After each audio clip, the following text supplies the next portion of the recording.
I have drawn the King's Guard for 31 years, and in all that time only one man ever made me set my pencil down. His name was Dorian Prosk.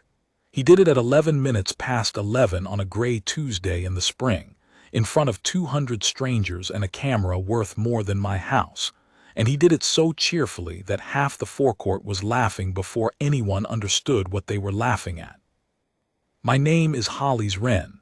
I am 61 years old. I have a licensed pitch at the north gate of the palace, 3rd stone from the lamp post, the one the rain finds first, and I draw portraits for 4 crowns apiece. Tourists mostly, grandmothers who want to be flattered, young men who want to be handsome. And behind them always the reason they came. The sentries on the gate, red wool and black bearskin, rifles at their shoulders, standing the kind of still that most people have never seen a living body manage. I know that stillness better than anyone alive who is not wearing it. I have drawn it in the rain, in the snow, in the white summer light that bleaches the brass and makes the guardsmen's faces run with sweat they are not permitted to wipe. I have 400 and some sketches of the man on the left-hand box. His name is Emeric Dane, 3rd Company of the King's Foot Guards, and on the morning Dorian Prosk arrived, he had been standing his post for 11 years. That day I was sketching the railings, which is what I do when the crowd is thin. Iron is honest, it does not fidget. Then a van the color of a wedding cake pulled up on the king's approach, and out of it came 6 young people with equipment cases, and out of the front seat came Prosk. You would have known him at once. Some men enter a public square the way weather enters a valley. He was perhaps 40, tall, in an expensive coat cut to look careless, and he was already talking not to any of us, but to a lens, which one of his people was holding at arm's length and walking backwards to keep steady. Which is the single most famous non-moving object in the world, he was saying. Not a statue, not a monument, a man who has agreed for money to stop being a man for 2 hours at a stretch. His crew set up in 90 seconds. I have watched film companies take a morning to do less. Tripods, a long lens, a boom, a little gray box that blinked, and a young fellow with a headset who kept looking at the guardsman the way you look at a dog you have been told is friendly. Prosk walked the line of the railings.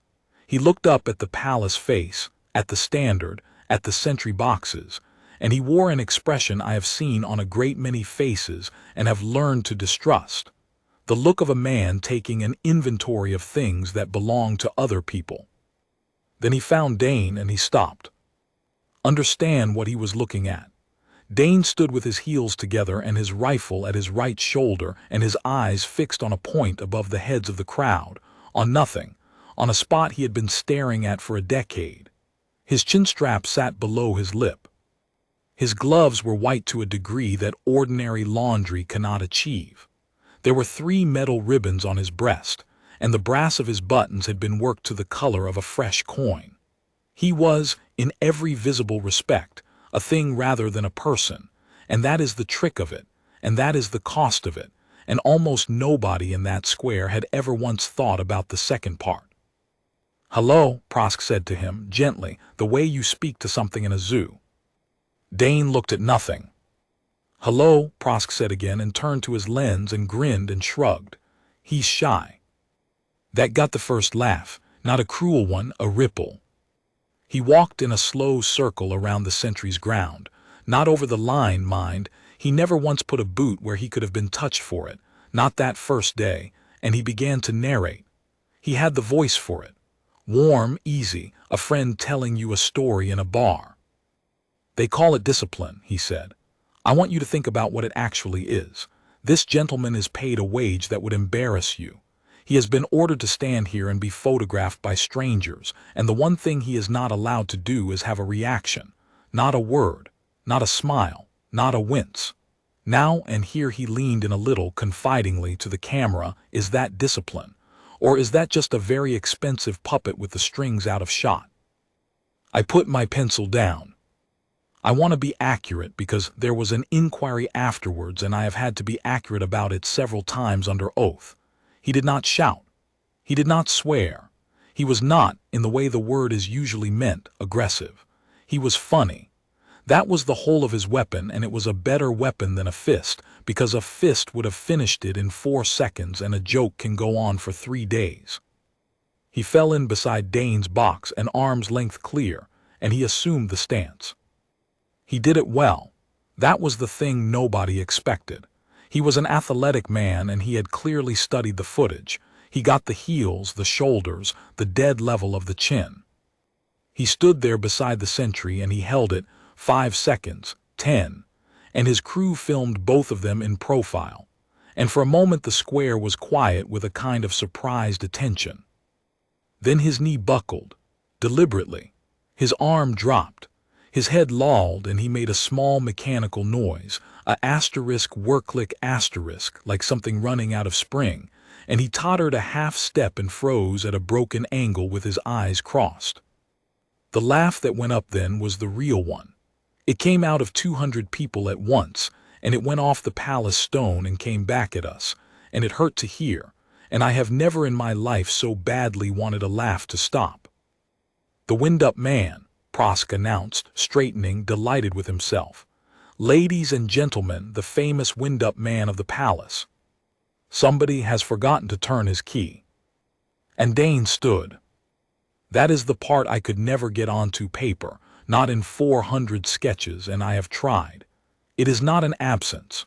People think it is an absence, that he had gone somewhere behind his own eyes, that he was thinking about his supper, that the stillness was a kind of sleep. It is the opposite. It is the most tremendously occupied thing you will ever see a man do.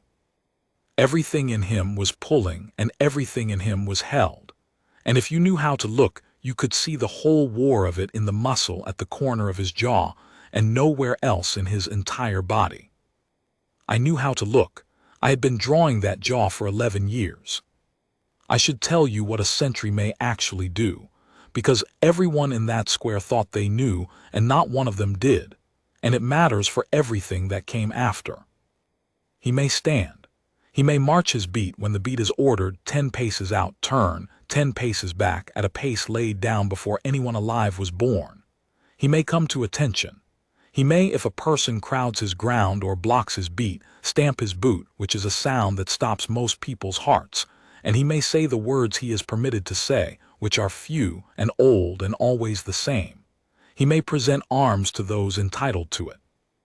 In the last extremity, if the palace or the person of the royal family or the public are in danger, he may act, and act hard, and the standing orders trust him to know when. That is all. He may not answer a taunt. He may not defend his mother's name. He may not tell you that the medal you are calling a costume prop was pinned to him on a wet morning by a man who has since died. He may not laugh, and he may not weep, and he may not, this is the one that nobody believes until they see it, he may not brush a wasp off his cheek in August. The public sees the wall and thinks the wall is easy because it is a wall. Nobody wonders what it costs a man to be masonry. Prosk did his bit for 20 minutes, and he was clever enough to vary it. He mimed winding a key in Dane's back without touching him. He pretended to conduct him like an orchestra. He stood on tiptoe and looked into Dane's eyes from 6 inches and reported to his audience in a hushed voice that there was nobody home. The crowd loved him. It is easy afterwards to pretend that decent people were appalled from the first minute, and they were not. They were on holiday.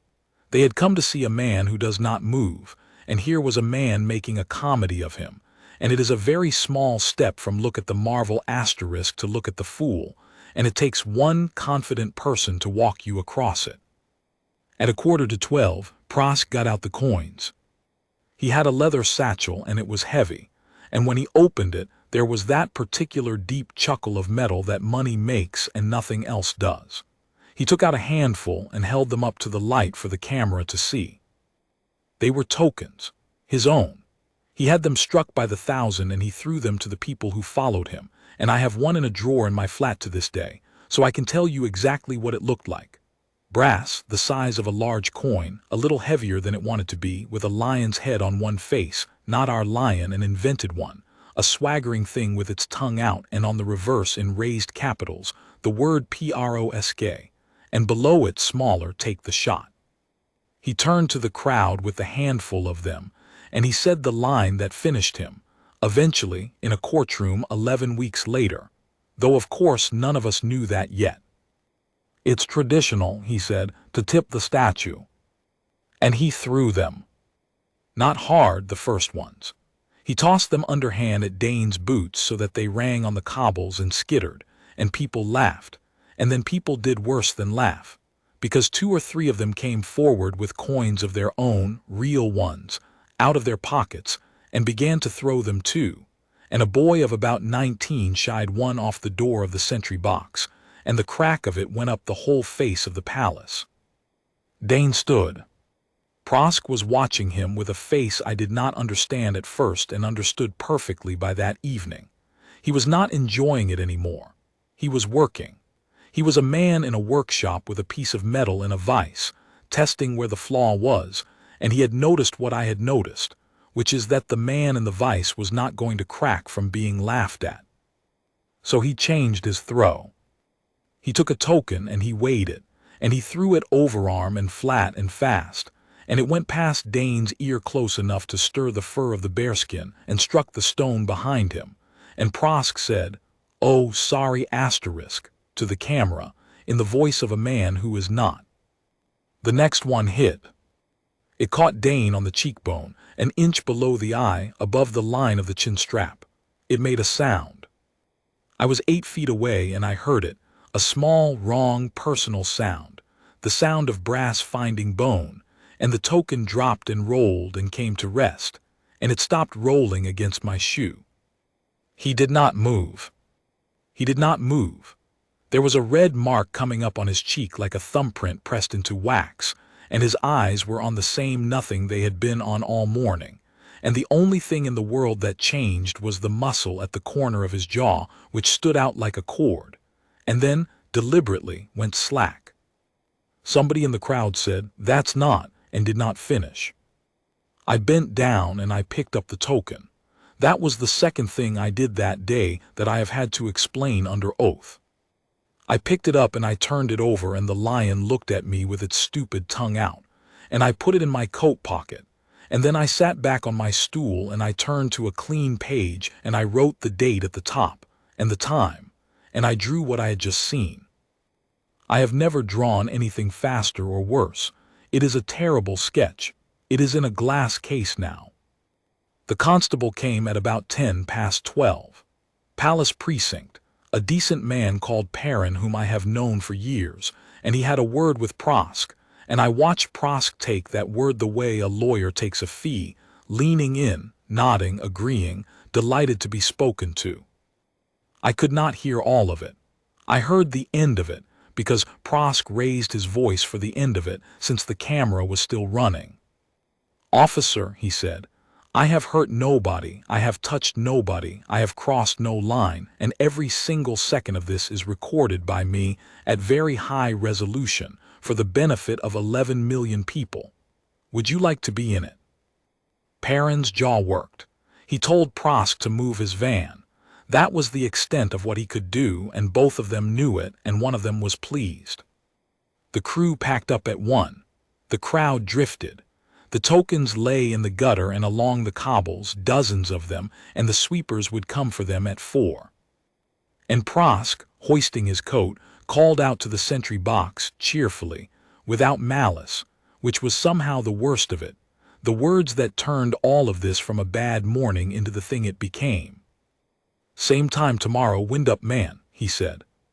"Bring your key. I'm bringing something that flies." Then he looked up at the sky above the palace, and he smiled at it like a man who has found an unlocked door. I stayed after he had gone. I did that sometimes when the light was good, and that day I did it because I did not want to leave. At 2, the relief came up, 4 men and a sergeant, boots on stone, the changeover done with the same brisk indifference to spectators it has always had. Dane came off the box. He did not touch his face. He did not look at the gutter where his tips lay. He wheeled and marched away under the arch with the mark on his cheekbone going purple, and the last thing I saw of him that day was the back of the bearskin, and it told me nothing because it never does. The sergeant stayed a moment. Osric Hale, Sergeant Major, a slab of a man with a voice like a door closing. He looked at the coins on the cobbles for a long moment. Then he looked at me. "You saw it, Mr. Wren." "I saw it." "Did you draw it?" "I drew it." "Then keep the page," he said, and went in. I have thought about that a great deal. He did not ask me to keep the page for the palace, or for a lawyer, or for a court. He asked me to keep it because it was true, and there was going to be a great deal of untruth, and old soldiers can smell that coming the way farmers smell rain. That night I sat in my kitchen with the token on the table, and I looked up the man's channel. 11 million was not a boast. It was, if anything, modest. Dorian Prosk had made himself rich by going to other people's countries, finding the thing they were solemn about, and standing next to it being funny. It was not stupid work. He had an unerring instinct for the exact place where a people keep the thing they will not joke about. He went there, and he joked about it, and the ones who were angry were the best advertisement he had. That was the business. He did not want Dane to be ridiculous. He wanted Dane to break on camera, in a way the whole world could feel sorry about afterwards, and it did not matter to him at all whether the world laughed or wept as long as the world was watching him do it. I closed the machine and I went to bed, and I did not sleep. He came back at 10 the next morning, and he brought a crowd with him, because he had told them to come. I had never seen the North Gate like that. 400 people, maybe 5. Young ones mostly. They had the tokens. They had bought the tokens. You could hear them chinking in pockets all down the railings. There were 3 of Prosk's people on ladders with cameras, and a woman with a clipboard organizing a queue, an actual queue, and taped to the railing at the head of it was a card that said, in letters big enough to read from my pitch, 500 crowns to the first person who makes him smile. Rules: do not touch, do not cross, do not break the law. Be funny. That is a very clever piece of paper. I want you to look at it for a moment. Every word of it is a shield. He was not inciting an assault. He had written down, on the railings of the palace in front of a constable, that nobody was to touch and nobody was to cross and nobody was to break the law. He had made himself, on the record, the most responsible man in the square. And then he had put 500 crowns on the head of another man's soul. They came at Dane all morning. A girl played a bugle badly. A man in a bearskin costume, an actual costume, plush, with a comic strap, marched up and down the beat aping the pace, and the crowd screamed, and behind him, 4 feet away, the real thing marched his 10 paces out and turned and marched his 10 paces back with the mark on his cheek gone yellow-green at the edges.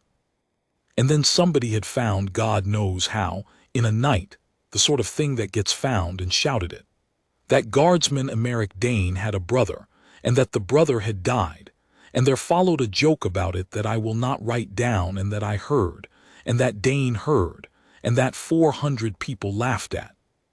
He marched his 10 paces out, he turned, he marched his 10 paces back.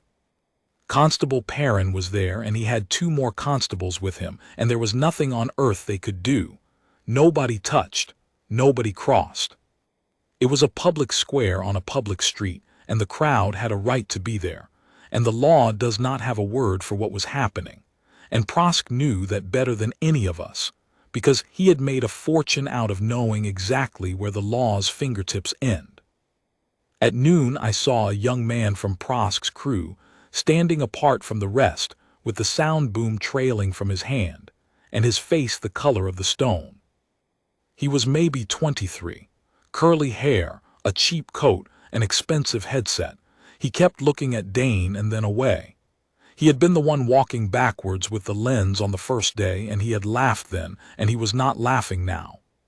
He came over to my pitch, I think because it was the only place in that square where a person could stand with his back to what was happening. "You're the artist," he said. "I'm the artist." He looked at the boards. I had them out on the easel, the guards, the horses, the gate in the snow. How much for one? 4 crowns. He gave me 10 and would not take the change and did not take a picture. He stood there holding it, a small drawing of the north gate in a January fog, and he said to the drawing, not to me. He said it's not a person. He says that a lot. He says on this square the only thing that isn't content is the king, and the king isn't here. What's your name, son?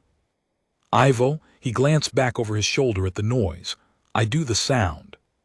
I've done the sound for 2 years. And Ivo did not answer that. He walked away with my drawing held flat against his chest like a man carrying something out of a fire, and I did not speak to him again for 11 days, and when I did it changed everything. Now I have to tell you the thing about Emeric Dane that I had no right to tell and told anyway, in a room with a major and a stenographer and a table between us, because there came a point where the truth was worth more than his privacy. It happened 9 years before at the South Gate, when he was a young man with 2 years' service and a stripe he was proud of. There was a fellow who came for a fortnight. Not a rich man, not a famous one, just a man with a grievance and a phone, who had discovered that if you stand in front of a sentry and say the foulest thing you can invent, the sentry cannot answer, and that this makes for a very popular sort of film. He worked out what Dane's soft place was. It took him 4 days. Dane's father had been a trooper of the household cavalry for 22 years, and had died badly and slowly of something he had picked up in a place he was never permitted to name. And there is always a way to find these things, and the man found it, and he stood at the railing at the South Gate for 8 days running, and told a young guardsman in loving detail what his father had been. On the 9th day, Emeric Dane spoke. 7 words.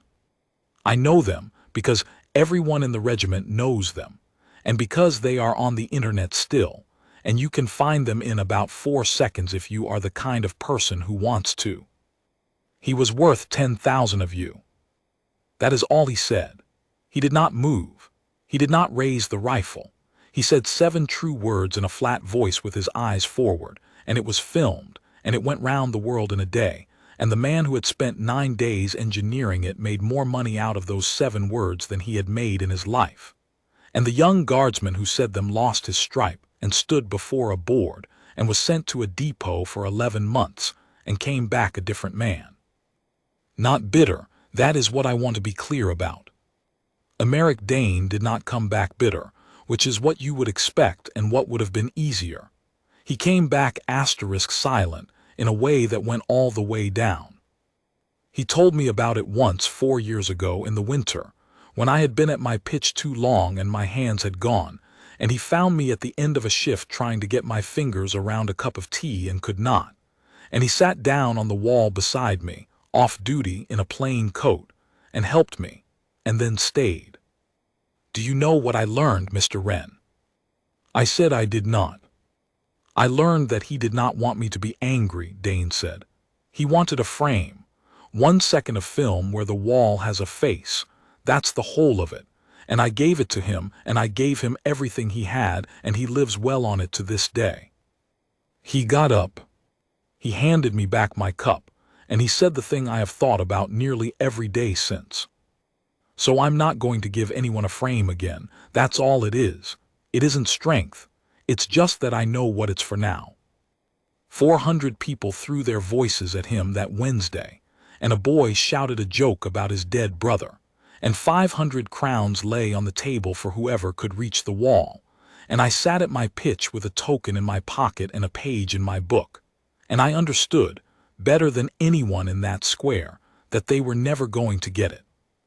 But I also understood something that frightened me, and I sat with it all afternoon and could not put it down. Prosk understood it too. He had watched the whole morning with a small, thoughtful, entirely unamused expression, and at 3 o'clock, when the crowd was tiring and the bounty was unclaimed and the joke had gone soft in everybody's mouth, I saw him take his phone out and step away from his people and make a call, and I watched his face while he made it. He was not disappointed, he was recalculating.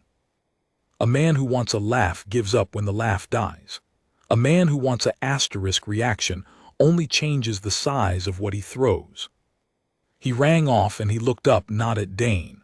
Up, past the bearskin, past the railing, past the standard on its pole, into the empty gray air above the palace roof, where nothing is permitted to fly.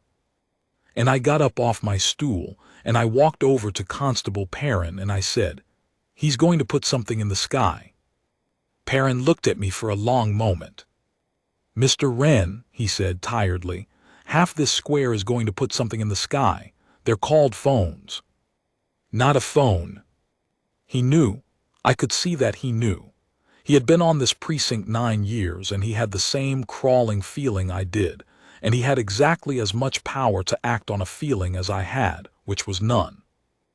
"If it flies," he said, "then it's a matter for the Crown Aviation Office and the Palace Security Officer, and it is out of my hands and into much bigger ones.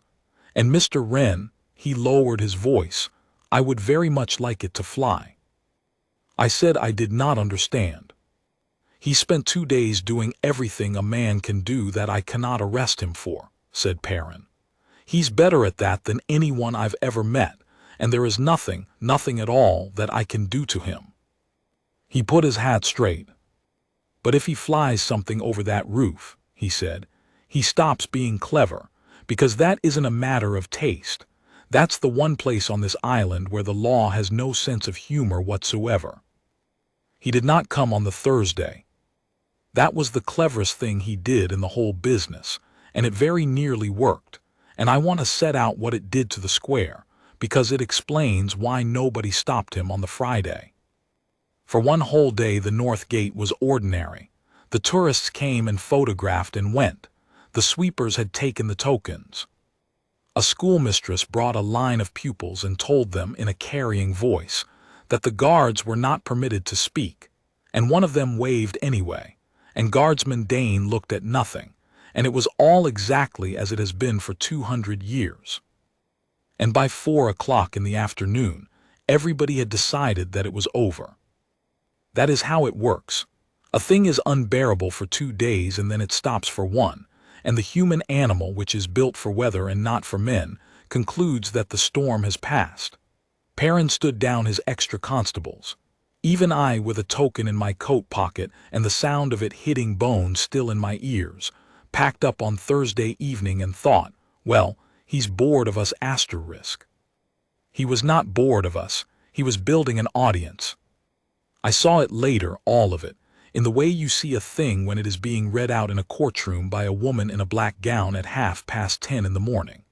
On the Thursday, while the North Gate went quietly about its day, Dorian Prosk published a 9-minute film called Asterisk the Man Who Isn't There Asterisk, and it was watched before the Friday morning 4 million times. It was very well made. I will say that for him, and I will say it once.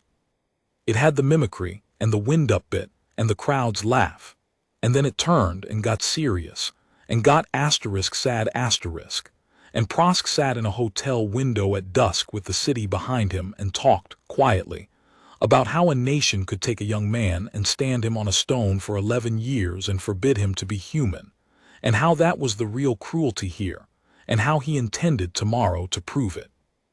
"Tomorrow," he said to 4 million people, "we're going to get closer to him than anyone has ever got, because I don't think there's nothing in there. I think there's a man in there, and I think he deserves to be seen asterisk." He held up his hands, and between them, small and gray and folded, was the machine. "Friday," he said, 11 o'clock. "Come and watch him be a person." You see what he had done. He had made himself the hero of it. Every single thing he was going to do on Friday he had already explained as an act of compassion, and 4 million people had already agreed. And the coins were not in the film at all. Not one frame of them. Not the throw, not the sound of brass on bone, not the mark that was still on Emeric Dane's face. He cut it out. He had it, and he cut it out, and he kept it, because Dorian Prosk never in his life threw away a piece of film. That is the fact on which the whole of the rest of this turns, and he did not know it, and neither did I. Friday was bright. First proper light of the spring, the stone gone the color of butter, and the crowd began arriving before 9. By 11 there were 1,000 people on the king's approach. The palace had put out extra barriers overnight, a low steel line, 4 feet back from the railings, and there were 8 constables and a security officer in a suit with an earpiece and a very still way of standing, and Sergeant Major Hale had come out twice to look at the sky and go back in again. And it was a state day. That is what nobody in the crowd understood, and what everybody in the palace was thinking about from the moment they woke. At noon, Princess Adela was to leave the north gate in an open carriage with the mounted escort, and go the length of the king's approach, and open the spring subscription of the old company's fund, which is the veterans' fund of this realm, and has been for 140 years, and which pays for the wheelchair ramps and the winter coal, and the small quiet pensions of men who came home from places the newspapers have forgotten. She had done it every spring for 19 years. She rode in the open carriage because she would not do it any other way. There would be 16 horses of the escort and 11 old men on the steps in their berets, and the whole thing would take 40 minutes, and it was the single fixed point of Emeric Dane's year, because his father had been of the escort, and because the fund had paid for the bed his father died in. Prosk arrived at 11:10, the van, the crew, the ladders, and the case. It was a hard black case, and he opened it on the bonnet like a man laying out surgical instruments, and out of it came the drone. It was not a toy. It weighed a little over 2 kilograms, it had 8 rotors, it carried a stabilized camera on a gimbal beneath it, and it cost more than I earned in 3 years. And it was, in that square on that day, as illegal as a loaded gun. Constable Perrin walked straight at him. I have never seen a man cover ground so fast without running. "Mr. Prosk, you will not fly that." "Officer," Prosk did not even look up, he was seating the battery. "Permit." He held up a piece of paper without looking at it, and the woman with the clipboard was already there with a second copy, and a third, and one of them went into Perrin's hand. I read it later. It was, and I choose the word carefully, genuine. It was a film unit permit, issued by the city licensing office 3 weeks earlier, for aerial photography of * public thoroughfares and streetscapes within the borough *. It had a stamp and a number and the signature of a clerk who, when the aviation office finally telephoned her, burst into tears. It did not permit, it could not permit, no clerk in that office had the power on this earth to permit flight in the restricted air above the palace. That air is written into an instrument of state. A borough clerk can no more grant you leave to fly there than she can grant you leave to sit on the throne. But it was a real paper, with a real stamp, and a police constable standing in a square with 1,000 people watching him and 4 cameras on his face, had about 9 seconds to decide whether the piece of paper in his hand was good, and if he was wrong, it was his career. Perrin looked at it. His jaw worked. I could see him doing the arithmetic of his own ruin. "This isn't valid over the palace," he said. "It's valid over the street," said Prosk pleasantly. "I'll be flying over the street. Won't I, Ivo? Will be over the street." Ivo at the tripod said nothing at all. "I want the palace security officer," Perrin said, and turned to find him, and that was the 9 seconds, and that was the whole thing. Because Dorian Prosk put the drone on the cobbles and stepped back, and it lifted. I will not pretend it was not extraordinary. The crowd made a sound I have never heard a crowd make, a kind of indrawn *O with a laugh at the bottom of it, as the thing came off the stone with a rising whine and hung at head height, and turned slowly on its own axis, and looked at us with its one glass eye. Then it climbed. It went up to 20 feet, 30, and slid sideways along the line of the railings, and the crowd's heads went with it, and there was a screen on the tripod now where the picture was coming down, and it was showing all of us the top of our own heads, and people were waving. and then it turned and it went for the box. He flew it in from the front, slow, level with the bearskin, and he brought it to a stop 4 feet from Emeric Dane's face. I was 8 feet away and I could hear it. That is the detail I gave the board and the detail I gave the court, because it is the one that matters. At 4 feet, that machine is not quiet. It is a saw. It is a hard, close, cycling scream of 8 blades, and the wash of it moved the fur of the bearskin and flattened the ribbon on his breast and made his eyes water, and it filled his whole world, and he could not move, and he could not look away, and he could not raise a hand. Prosk had the controller in both hands and his face was lit from below by the screen, and he was smiling. "There," he said, "now we can *C *U." He took it in to 3 feet, then 2. The camera on the gimbal turned and tilted and came in until, on the tripod screen, there was nothing in the world but Guardsman Emeric Dane's face, filling the frame in extraordinary detail, every pore of it, the yellow bruise on the cheekbone, the wet in the corners of the eyes, the chin strap cutting the lip, the pulse going in his throat like something trapped under the skin. 11 million people that night would look at that face. He held it there for 2 minutes and 40 seconds.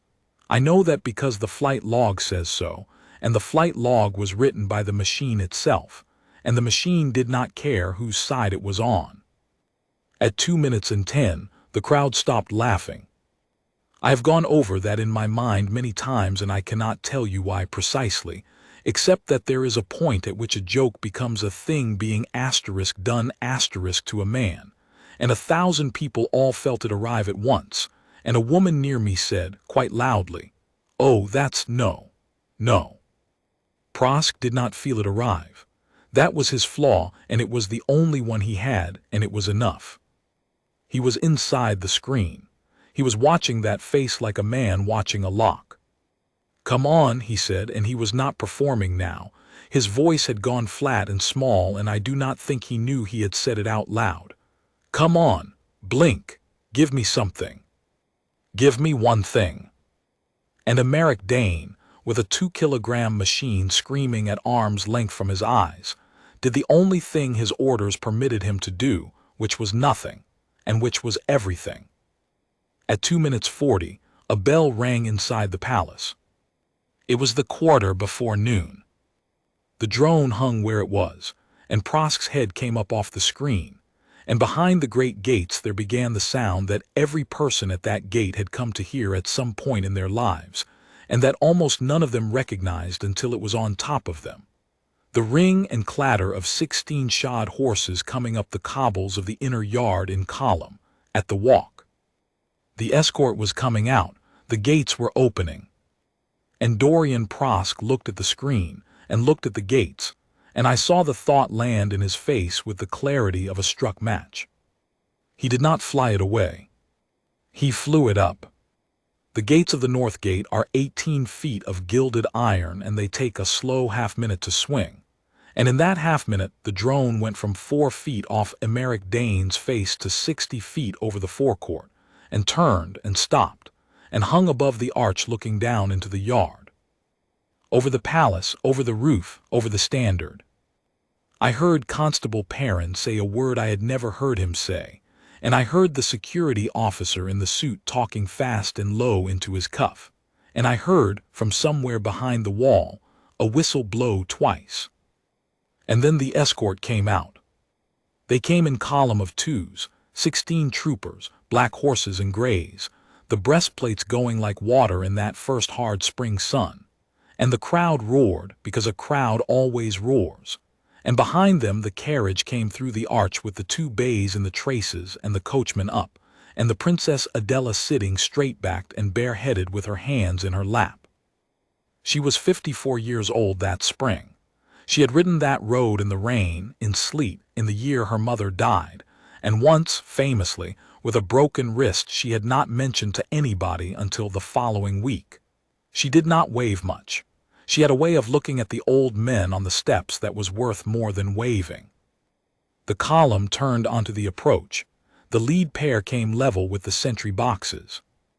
Emeric Dane brought his rifle from the shoulder and presented arms, the crash of the drill going off like a gunshot, the salute of a sentry to the blood of the house, and Princess Adela inclined her head to him, as she had every spring for 19 years. And Dorian Prosk brought the drone down out of the sky on top of them. I do not believe, I have never believed, and I said so on oath, that he intended to hurt anybody. It is not, in the end, a defense. He intended to get the shot. He wanted the machine low over the column with the breastplates and the plumes and the carriage in one falling sweep, and he wanted it close because close is what 11 million people pay for, and he brought it down in a long dropping arc from 60 feet to 12, at speed, straight down the line of horses from the rear. Now, 16 horses of the mounted escort are the best schooled animals in this realm. They are trained against drums, against bands, against gunfire, against 1,000 people screaming at them from 6 feet. They can be ridden through a wall of noise and not shift a hoof. They are not trained against a 2-kilogram machine, with 8 blades screaming down onto their heads from behind, out of the sun, where no horse alive can see it coming. The gray mare went first. She was the near-side leader of the second file, Kestrel, 16 hands, 11 years old, ridden that morning by Trooper Inez Calder, who is not much over 5 feet and who I had drawn a dozen times and always found difficult, because of the way she held her chin. The drone came over Kestrel's croup at 9 feet, and the noise arrived on top of her before the shadow did, and she went up. Straight up, both forelegs off the ground, then higher, and I saw daylight under her, and I saw Trooper Calder go back with her, hard, and I saw the reins run through one glove, and I saw the horse behind her, a black gelding, throw his head and swing across the road, and the file broke. 16 horses. 16 horses coming apart on a cobbled street, with 1,000 people packed against a 4-foot barrier, and an open carriage 40 feet behind them with a woman sitting in it. The crowd screamed and did what a crowd always does, which is the worst possible thing. It surged. It came off the railings and forward against the steel barriers to see, and the barrier at the corner, I watched the whole of it. The barrier at the corner went over. It just went. 4 sections of it, flat on the cobbles, and 30 or 40 people spilled through the gap into the road with the horses coming apart in front of them, and a woman went down on her knees, and a man fell over her. And the drone came round for another pass. Emeric Dane moved. I have had 11 years to learn the vocabulary of that man's stillness, and I had never once seen what was underneath it, and what was underneath it was very fast. He did not run at Prosk. That is the thing. That is the whole of the man in 1 second, and it is the thing that saved him afterwards, and it is the thing I have never been able to make anybody outside that square understand. Dorian Prosk was 9 feet away from him with the controller in his hands and his back turned, and a man who had been mocked for 3 days and hit in the face with a brass token and screamed at by a machine for 2 minutes and 40 seconds could have reached him in a stride and a half. He never looked at him. He came off the box and he went for the horse. He crossed the ground between the box and the head of the column in about 4 strides, and the last of them took him into the road under the mare's front feet as she came down, and he got a white glove up and closed it on the near rein below the bit, and he turned her head. You turn a horse's head. That is the whole art of it, and any trooper's son knows it, and Emeric Dane was a trooper's son. You do not pull down. You cannot pull down. A horse weighs 600 kilos and you weigh 80. You take her head and you turn it so that she cannot go up, so that the power in her hindquarters has somewhere to go that is not straight up or straight into the crowd, and you go round with her, and you keep your feet. He kept his feet. Kestrel came round in a hard, tight circle with her eyes showing white and her shoulder against his chest, and he went round with her, 1 glove on the rein and 1 flat on her neck, and he was talking. I could not hear it. Trooper Calder heard it. She said at the inquiry that he was saying the horse's name. He did not know the horse's name. He had watched that column go out every spring of his service, and he had never met the animal in his life. And Inez called or swore under oath that Guardsman Dane said, "Kestrel, Kestrel, steady, my girl." And I do not know how to explain that except to say that he had been listening to the escort's grooms across a courtyard wall for 11 years, and that a man who is not permitted to speak spends a great deal of his life listening. She came down. She stood blowing, shaking all over, with her head turned into him. And behind them, the black gelding swung out of line, and the second file jammed, and the whole column stopped, and stopped safely because horses follow horses, and the one at the front of the trouble was standing still with a man's hand on her rein. The carriage never got closer than 30 feet. The coachman had it stopped, and the two bays were fighting him, and Princess Adela was on her feet in the open carriage with one hand on the rail, and she was not looking at the horses. She was looking at the crowd through the fallen barrier. There is a photograph of that moment on the front of every newspaper in the realm, and I imagine there always will be. The column broken, the gray mare with her head down and her nose against the red tunic of a guardsman, the fallen barrier, the people in the road, and 40 feet back, standing in an open carriage with her chin up, a woman of 54 with an expression that I can only describe as arithmetic asterisk. She said afterwards that she was counting how many people were down. And then the drone came in again, low, because Dorian Prosk had lost it. He was fighting the thing, stabbing at the controller, his face gone the color of paper. The machine was in the wash of its own turbulence between two walls of stone with 1,000 bodies under it, and it came skidding sideways over the heads of the crowd at 9 feet with people ducking and going down under it, and it clipped the top of the gilded railing with a shriek of metal that I felt in my teeth. Then it cartwheeled over the railing and came down inside. Inside the line, on the gravel of the forecourt, 30 feet in, on crown ground, where no member of the public has set foot without leave for 200 years, where a sentry may act, and act hard, and the standing orders trust him to know when. It lay there in 3 pieces with one rotor still turning, and the little glass eye pointing at the sky. And Dorian Prosk, and I have watched this on 4 separate cameras since, and I still cannot entirely believe it, Dorian Prosk let go of the controller and ran to the railings and began to climb them. He got 1 foot on the plinth and both hands on the gilded rail, and he hauled himself up and he screamed, at the top of his lungs, in a voice that came out of him high and cracked and utterly stripped of every charming thing he had ever had. "That's MY camera, that's MY property, get MY camera." There was a woman on the cobbles behind him with a bleeding knee, being helped up by a stranger. There was a trooper with her arm around a mare's neck, shaking. There was a broken barrier and a stopped column, and 11 old men in berets standing on the steps of the fund, a quarter mile away in the sun, waiting for a carriage that was never going to arrive. And a man was climbing the railings of the palace, in front of 1,000 people and his own 8 cameras, screaming about his property. Emeric Dane came back to the line with his glove still on Kestrel's rein. He handed the mare up to Trooper Calder without a word.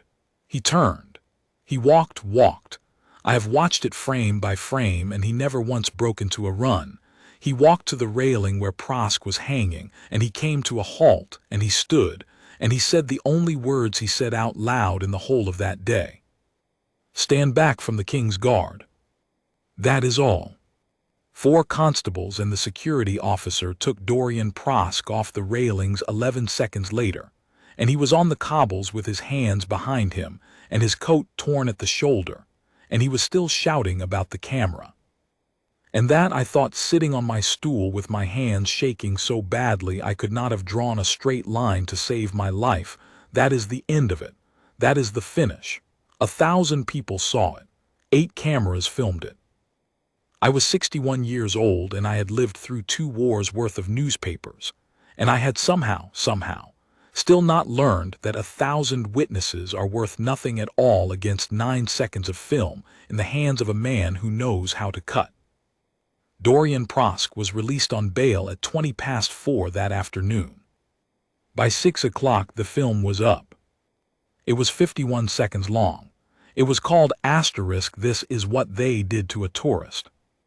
It began at the barrier.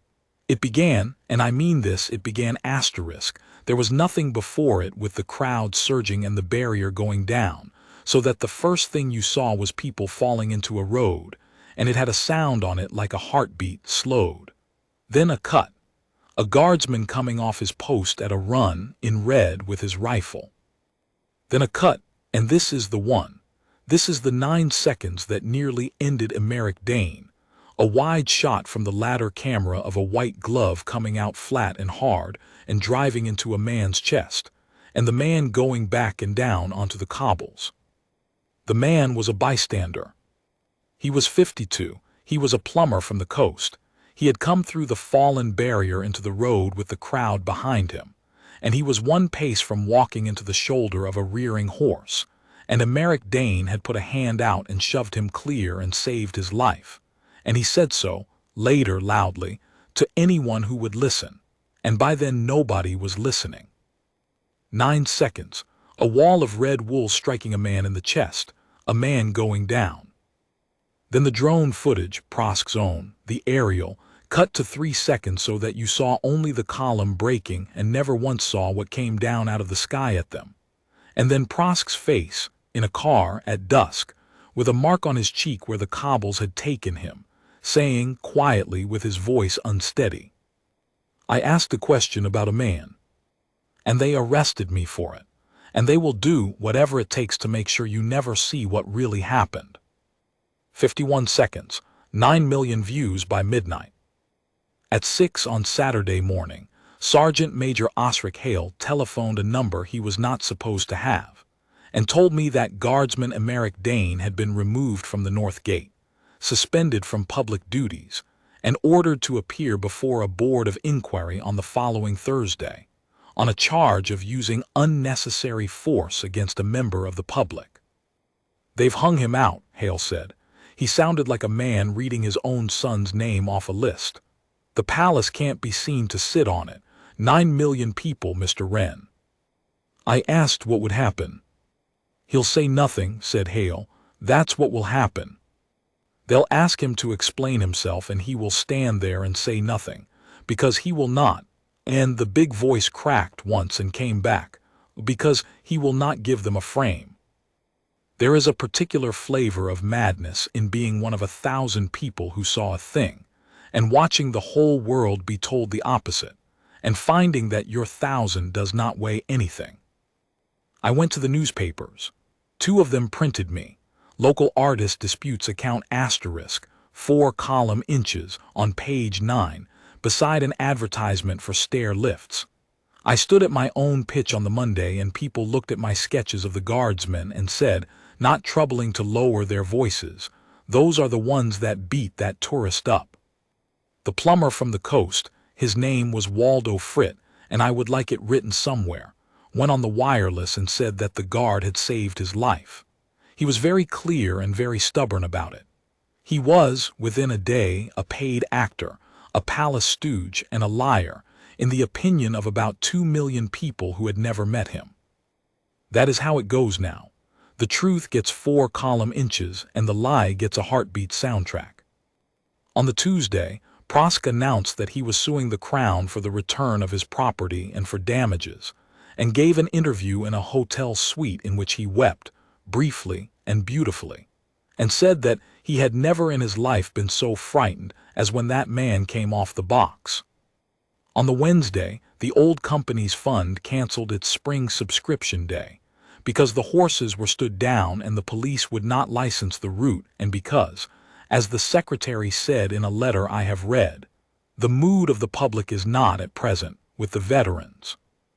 11 old men in berets had stood on a step in the sun for 2 hours and gone home. And on the Wednesday evening, at 8:10, a young man with curly hair and a cheap coat knocked on the door of my flat. He was holding my drawing. The North Gate in a January fog. He had it in a plastic bag against the rain, and he had, I think, been walking about with it for some hours, because he was wet through. "Mr. Wren," Ivo said. "I do the sound." I put him in a chair and gave him tea, and he could not hold the cup, so I know what that is like, and I waited. "He keeps everything," Ivo said at last. "That's the thing about him. Everybody thinks he's careless. He isn't. He's the least careless man I've ever worked for. He keeps every card, every take, every second of every day catalogued, backed up, 3 copies. Because you never know what's going to be worth something later. He says that. He says it all the time. Never throw away film, Ivo. Film is a bank." He looked up at me. "He cut the coins out," he said. "He didn't delete them." I sat down slowly, opposite him. "There's a master file," Ivo said. "Ground camera A, continuous 4 hours Tuesday. Sound on it, my sound. He's got the whole thing, the wind-up, the tokens, the throw, all of it. He's got the moment it hit his face, and he's got the noise it made, because I recorded that noise, and I have heard it every night for 11 days. He got the cup to his mouth and got it down again. And Friday," he said, "there's 4 hours of Friday." "Ivo," I said, "listen to me, if you take that out of his office." I know what it is. He was very steady all of a sudden, in the way that young men sometimes go steady when they have already decided and are only waiting for someone to be a witness to it. It's theft, or it's whistle-blowing, and I've been told by a solicitor which one it is on Tuesdays, and I'm still not sure. It doesn't matter. I've got it on me. He put his hand in the pocket of that cheap wet coat and brought out a card no bigger than a stamp. 20 minutes before Friday's flight, he said. He was watching the gates on the monitor, and he leaned over to me and he said something. And my boom was live, and it's on the sound clean with his voice on it, and I have listened to it 400 times. What did he say? Ivo Bassett looked at the fire and said, "He said, if a horse jumps, we're made." Now I must tell you the other thing, and it is a smaller thing, and it is the funniest thing in this entire miserable business, and it happened without anybody planning it at all. The drone had come down inside the railings. Inside on the gravel. On crown ground, 30 feet in, which means that from the second it touched the forecourt it was in the lawful custody of the palace, and it was taken up by a corporal in gloves and put in a box and signed for and locked in a room, and there it sat. And Dorian Prosk, who was suing for its return, and whose lawyers were extremely eager to establish that this valuable machine was his own dear property unlawfully withheld from him, had written to the palace, twice, formally, on paper with his name at the top. I hereby assert ownership of the aerial camera unit, serial number as attached, together with all recordings, flight logs, and telemetry data contained therein, which remain at all times my exclusive property, and I demand their immediate return. He signed it. His solicitors signed it. And the Crown, having been told in writing by the man himself that the machine and every byte inside it belonged to Dorian Prosk and had been flown by Dorian Prosk, took the machine out of the box and gave it to the Crown Aviation Office, and the Crown Aviation Office took out its memory card. Not the camera card. Anyone would have thought of the camera card. The asterisk flight recorder asterisk. That machine had been writing down, 4 times a second, without stopping, without editing, without any interest whatsoever in the reputation of anybody. Its altitude, its position, its speed, its rate of descent, and the exact moment when its operator at the controls pushed the stick forward and drove it from 60 feet to 12 in the air above 16 horses. You cannot cut a flight log. There is nothing in it to be sad about, no heartbeat soundtrack you can lay under it, no face in a car at dusk. It is just numbers, and the numbers were written by his own machine, at his own hands, and he had demanded them back in writing with his signature at the bottom. He gave them the weapon. He wrapped it and he posted it, and he paid a solicitor 400 crowns to make sure it arrived. The board of inquiry sat on the Thursday, in a long room with a long table, under a portrait of a king who has been dead for 100 years. Major Delphine Rook presided. She was a small, gray, extremely quiet woman of about 50, and I was told before I went in that she had spent 9 years doing this work and had broken more careers than she had saved, and that she despised, above all things, a man who could not explain himself. I gave my evidence first. I had my books, 31 years of them, and 11 days of them that mattered, every page dated and timed in my own hand as I have done since I was 29, because a drawing without a time on it is a rumor. I put the token on the table. Brass, a lion with its tongue out, Prosk, take the shot. I told them what it had sounded like. Major Rook turned it over with one finger and did not pick it up. Then they had Trooper Inez Calder, who told them about her horse and about the 4 strides, and Waldo Fritt the plumber, who told them, with enormous dignity and a certain amount of bad language which the stenographer took down anyway, exactly what had been about to happen to him when a white glove hit him in the chest. Then they had the Crown Aviation Office, and a dry man in a cardigan who read the flight log out loud in a monotone for 11 minutes, and by the end of it there was not a person in that room who did not know precisely, to the 10th of a second, what Dorian Prosk had done. And then they had Emeric Dane. They brought him in service dress, no bearskin, and he stood at attention at the end of that long table with his hands at his sides and his eyes on the wall above the major's head, and he looked, without the fur and the rifle, about 10 years older and very much smaller, and I found that I could not look at him. Major Rook read the charge, unnecessary force, a member of the public struck. Guardsman Dane, she said, you left your post. Ma'am. Is that a yes? Yes, ma'am. Explain it. And he said nothing. She waited. She was very good at waiting. She let it run for a full half-minute, which in a room like that is a geological age. Then she said, in a voice with no color in it at all, Guardsman, I have in front of me a film that 9 million people have watched, and in that film you strike a civilian. You have not, in 11 days, given one word of account for yourself, not to your sergeant major, not to the press office, not to me. Why? And Emeric Dane, still looking at the wall, said, because he wants a frame, ma'am. I beg your pardon. He wants 1 second of film where the wall has a face. His voice did not lift or drop. That's all he's ever wanted. He'd have taken anger. He'd have taken tears. He'd take me explaining myself in this room if it got out, because then I'd be a man arguing about himself, and that's the same picture. I gave a man that frame once, ma'am, 9 years ago, and he is still living on it. I'm not going to do it twice. The room was extremely quiet. Major Rook set down her pen. A brass token struck you in the face, she said. You did not report it. You did not name your assailant. Why? Because it didn't strike me, ma'am. It struck you on the cheekbone. It struck the King's Guard, said Dane. The uniform isn't mine. It's lent to me for 2 hours at a time. If a man throws metal at it, that's a matter for the law, and the law has eyes of its own. It isn't mine to be angry about. Rook looked at him for a long moment. And the horse, she said.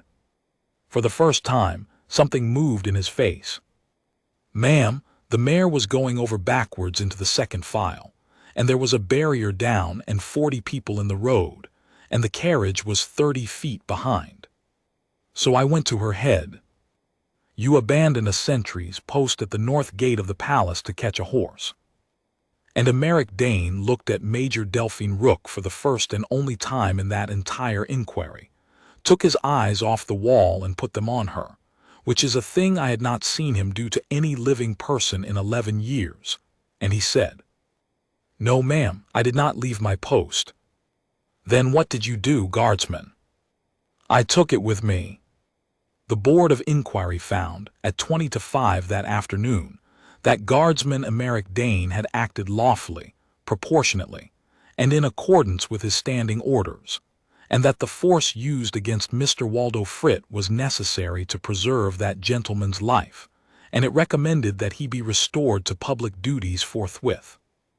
It also recommended, and this is in the finding, and I have a copy of the finding, that the raw material in the possession of the Crown Aviation Office be laid before the police without delay. That took 4 days. It might have taken 4 months.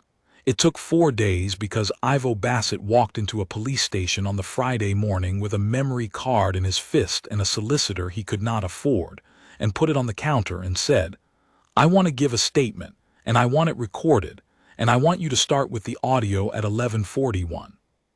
He lost his job, which he expected, and his trade, which he did not.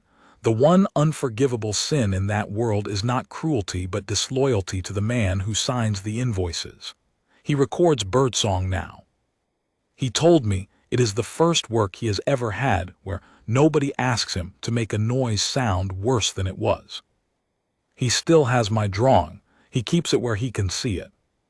The Crown against Dorian Prosk was heard at the Crown Court at Thornhall over 5 days in the summer, and I sat in the gallery for every hour of it with my book on my knee, and I did not draw one line. He had good lawyers. He had the best lawyers money can buy, and money bought a great many of them, and they fought the flight log and they lost, and they fought the audio and they lost, and on the 3rd morning they stopped fighting and started explaining, which is what lawyers do when the fighting is over. The charges, when the clerk read them, took some time. Operating an unmanned aircraft within the restricted airspace of the royal palaces, reckless endangerment of persons, being the crowd on the king's approach, reckless endangerment of the mounted escort of the royal household, assault by a thrown object, being one brass token, upon a sentry in the execution of his duty, attempting to breach the perimeter of a royal residence. And added late, after a long argument in the judge's chambers that I did not hear and would dearly love to have heard, perverting the course of justice, in that he did publish a film he knew to be a false account, with intent to defeat an investigation into his own conduct. The judge was Corwin Leask, 71 years old, with a face like a folded map. The prosecution's case was, from beginning to end, Dorian Prosk's own film. They played it in order.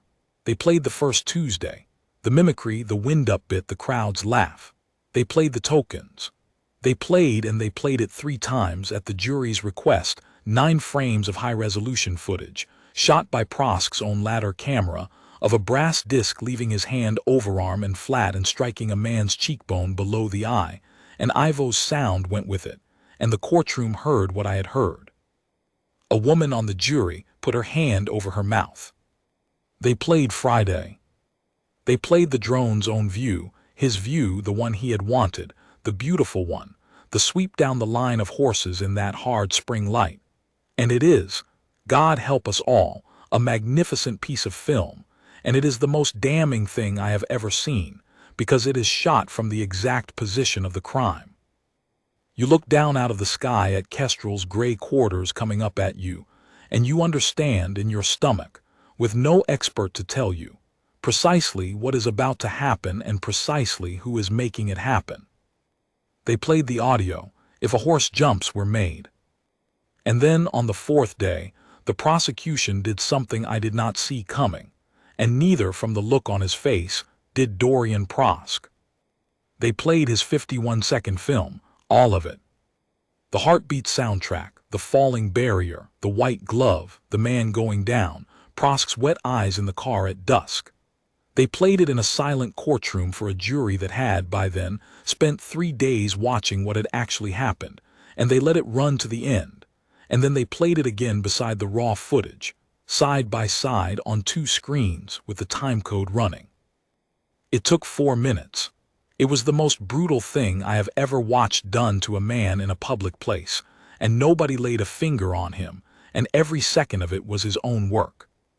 He gave evidence. Of course he did. He had never in his life met a room he did not believe he could win. He was fluent, and he was rueful, and he said more than once that he had made a terrible mistake, and that he had never intended harm to anybody, and that he had spent his whole career trying to show people that the powerful are only human. And the prosecuting counsel, a very tired-looking woman who had said almost nothing for 2 days, stood up and asked him 4 questions.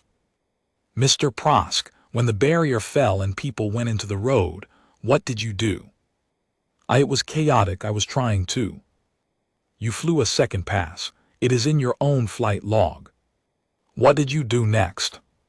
"I lost control of the—" "When the machine came down, and there was a woman bleeding on the cobblestones 8 feet behind you, and a trooper on a rearing horse, and a broken column, and a princess of this realm standing in an open carriage counting the casualties, what did you do?" He did not answer. "You climbed the railings of the palace," she said, "and you shouted about your camera. Mr. Prosk, in 3 days at that gate, on your own 8 cameras, in 4 hours of your own audio, is there 1 second one in which you ask whether anybody is hurt?" He sat in that box with 11 million people behind him, and he could not find one. The jury was out for 2 hours and 40 minutes. They convicted on everything. Judge Leask sentenced him on a Friday morning in July, and I was there, and I wrote down what he said, and I am going to set it out because it is the only piece of writing in this whole account that is better than mine. "Mr. Prosk," he said, "you have been described in this court as a man who mocks. I do not think that is what you are. Mockery is careless, and there is nothing careless about you. You are a man who studies what other people hold sacred, in order to find out what it will cost them to keep hold of it, and then you charge admission. You went to the gate of this palace, and you found there a man whose entire duty is to stand still, and you understood at once that his stillness was the most valuable thing in that square, not to him. To you, because a stillness is only worth filming if it can be broken, and you set about breaking it with more patience, more intelligence, and more capital than most men bring to honest work. You did not succeed. I want the record to show that you did not succeed. Guardsman Dane did not give you your second of film. He gave it to nobody. He stood, and when he finally moved, he moved to a horse's head and not to your face, and had he done otherwise, had he taken 1 step toward you, which you had spent 3 days and a great deal of money inviting him to take, you would today be a wealthy man with a grievance instead of a convicted one, and he would be finished. That is how narrow it was. That is what his discipline was worth, and you should understand before you leave this room that the only thing standing between you and everything you wanted was a man on a stone doing his job. The sentence was 2 years, suspended for 4, and a fine so large that his lawyers had to ask for it to be read again. He was disqualified from operating any aircraft in this realm for life. He was excluded from the realm entirely for a term of 10 years. He was ordered to pay compensation to Mrs. Odalfray, who broke a knee at the barrier, and to Trooper Inez Calder, who did not want it and gave it away. The aerial camera unit, together with all its recordings, which he had so carefully, so formally, so expensively established were his exclusive property, was forfeit to the Crown. And the raw footage went into the public record, all of it. 4 hours of Tuesday and 4 hours of Friday, unedited, uncut, released as evidence, free to anyone who wanted it. He had spent 3 days and 11 million viewers trying to make the world look at Emeric Dane's face. The world looked. They did not see what he had promised them. They saw a man standing on a stone with a bruise on his cheekbone, while 400 people tried to buy a piece of him for 500 crowns. They saw 2 minutes and 40 seconds of a machine screaming at a man's eyes, and a man not moving. They saw 4 strides and a white glove and a horse's head coming down. The clip that went round the world in the end was 11 seconds long, and Dorian Prosk shot it, and it is the one from the latter camera where he is 9 feet away with his back turned and utterly at that man's mercy, and Guardsman Emeric Dane runs straight past him without a glance, because there was a horse. Somebody put a title on it. He never even looked at him. It has been watched more times than everything Dorian Prosk ever made, put together, and he does not receive a penny of it because the Crown owns the film, and the Crown gave the whole of the proceeds to the old company's fund. The fund's spring subscription was rescheduled for the last Saturday in July.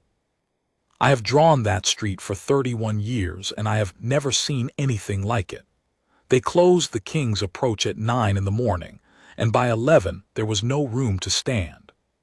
The escort came out at noon, 16 horses, breastplates going like water, and Kestrel was the near-side leader of the second file with Trooper Calder up.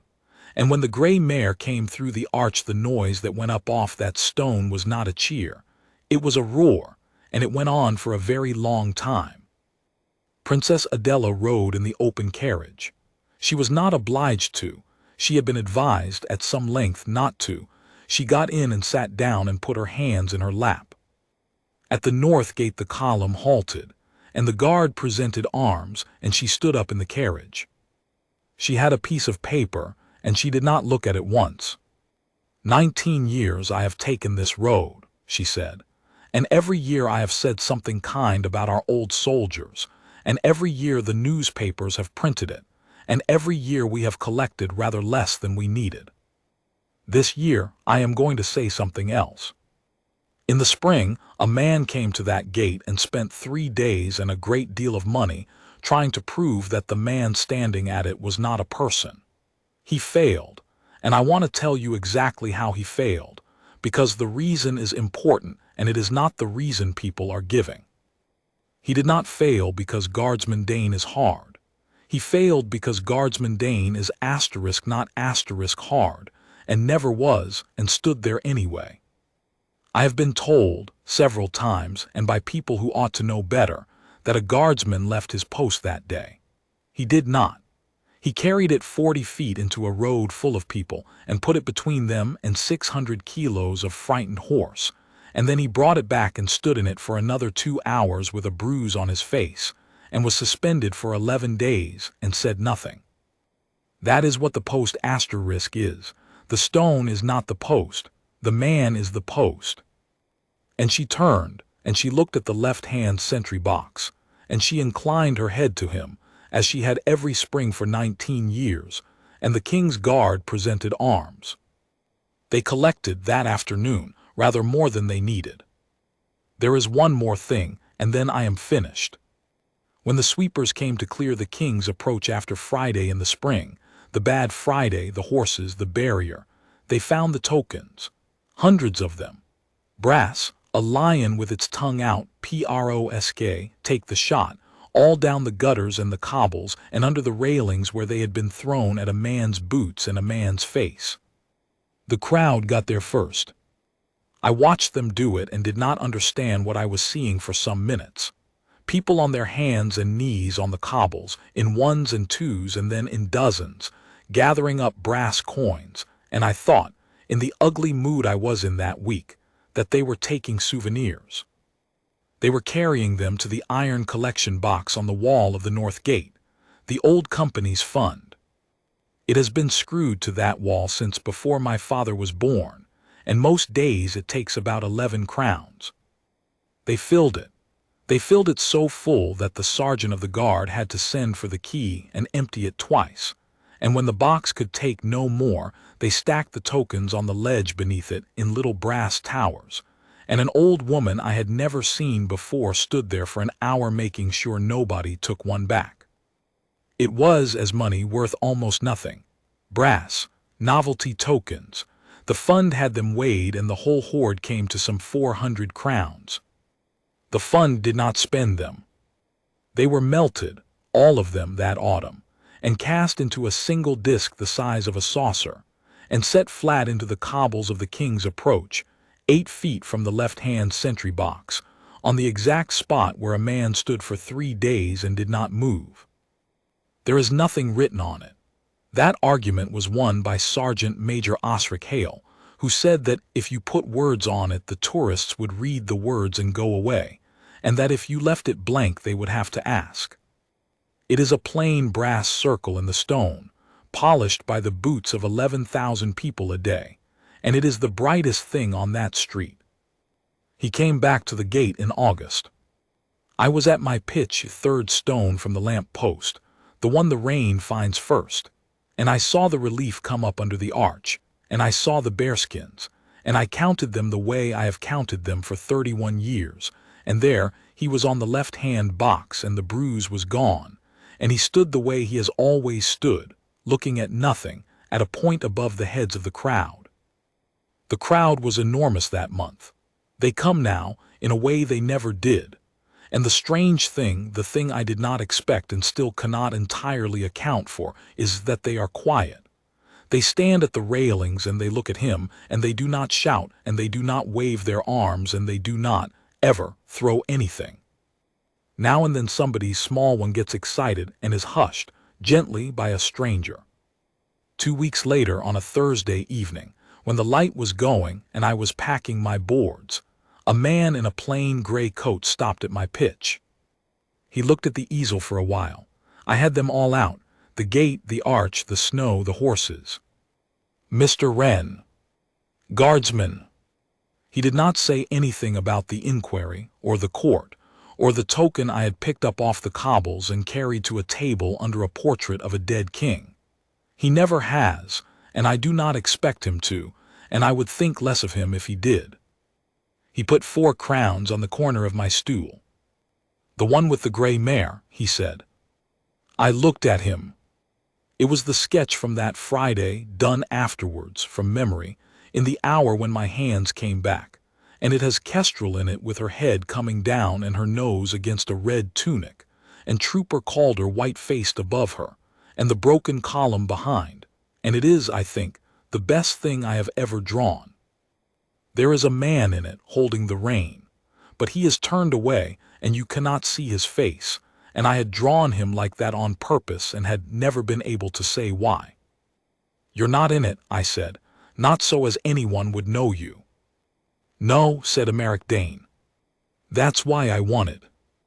He took the drawing, and he thanked me, and he walked off down the King's Approach in the last of the light, an ordinary man in an ordinary coat, entirely unrecognized by the several hundred people who had come from the other side of the world to look at him. He stepped over the brass disc without looking down. I picked up my pencil and I turned to a clean page, and I put the date at the top, and I began to draw the railings. Iron is honest, it does not fidget. But I will tell you what I know, after 31 years of drawing men who are not permitted to move. And it took a rich man with a flying camera and 11 million friends to teach it to me properly. The stillness is not the man being empty. The stillness is the man holding. And there is no camera on this earth that can film the difference, which is why they keep coming, and why they keep trying, and why they will never, ever get it.